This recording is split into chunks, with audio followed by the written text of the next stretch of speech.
it's funny how the computers that we built and then we taught how to do things like parallel processing and random access memory. And I learned how to code Fortran and Pascal when I was a kid. Yeah, Pascal, right? No, that's the only language I can do. And Really? Pascal, to me, makes so much more sense than these. I can't do these new ones. Yeah, then the C++ and everything else evolved. And I remember learning these as a kid. And so I learned how to code, right? And so I'm like, okay, now I know how to code. And then it wasn't too much further where then now people think, oh, I can be a computer. I can multitask. I can do all this other stuff, which is obviously going a little too far because I don't believe one can do all those things. Right. And then all of a sudden now, okay, the computers are around us and now they are interrupting our present. And so one of the things we do here with our London Reelers, and we've got thousands of them that come into our academy, is we have something called a life accelerator, and we put them on a low media diet that first week. And I'm telling you, they cry and they push back, and like 3 weeks later I actually take them off sugar for a week, and that's another physical like, oh my gosh. But I would argue the low media is even worse.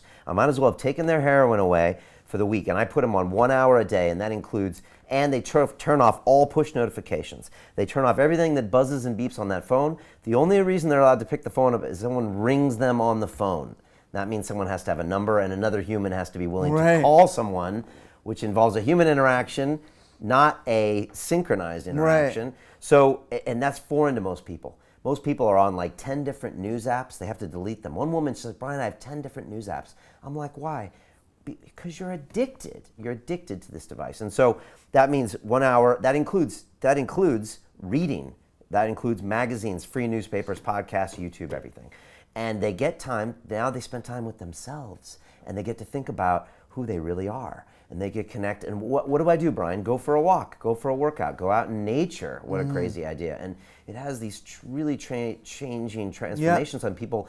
And I was surprised, but out of 18 things we teach, it's the one people said had the biggest change on their life. And yet without me telling them to do it for 6 weeks, they wouldn't have done it. And the funny thing is, people will look at that, they'll hear that you did this exercise with people, they'll hear me talking, and they'll say, oh, look at these anti-technology guys. And it's like, we're not anti-technology. We're streaming live on Facebook. Or they'll say that the fact that we're streaming live on Facebook now is it exposes the hypocrisy of our message. And we're not saying that. It's like, you're not going to tell a fat person, don't eat, just eat less. Right. Or eat appropriately. That there are ways to bring digital technology into your life, but you have to understand you're bringing it into your life. You have to understand that every app that you put on your phone is a business plan that you're welcoming into your life. Continue watching this fascinating conversation for free by clicking on the link below to visit our website, learn from the best minds in the world, and connect with a community of passionate people building the best versions of themselves. Just click on the link below, and I'll see you on the inside.